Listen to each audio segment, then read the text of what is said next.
Little Jane Russell was found in an industrial site, brought here to Craig Street Cats, and had her eye removed due to glaucoma. She's been here for a couple months now. She's one of 150 cats living at the shelter, but this is only a tiny fraction of the stray cats living on Winnipeg streets. And many people find this very hard to believe, but there are over 100,000 cats that live on the streets in Winnipeg. And our primary goal is to humanely reduce that number. The way we do that is with a program called Colony Management. To reduce the number of cats coming off the street and into the shelter, Lynn and the volunteers at Craig Street Cats run a trap, neuter, return program.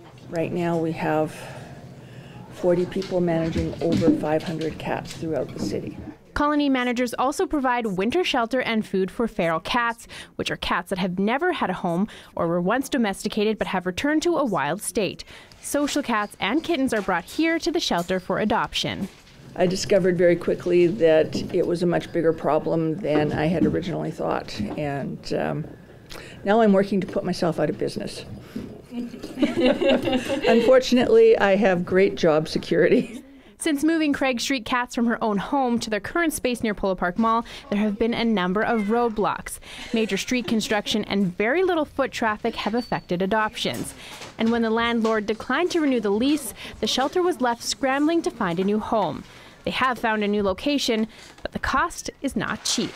Our original plan was to stay here for another lease period and build a fund for a new space. Unfortunately, that option was removed from us, so we are faced with coming up with $100,000 in a very short period of time. Half of that money will go towards an air exchange system, which Lynn says is a necessity for the health of the cats. The new adoption center will also need a retail space, an isolation room, an intake room, and free range rooms for healthy, adoptable cats and kittens like Jane Russell. To have a larger space in a modern facility that we can develop as the cats develop and has the potential to expand. To donate, you can visit craigstreetcats.ca or youcaring.com/craigstreetcats. For Go Winnipeg, I'm Jessica Cable.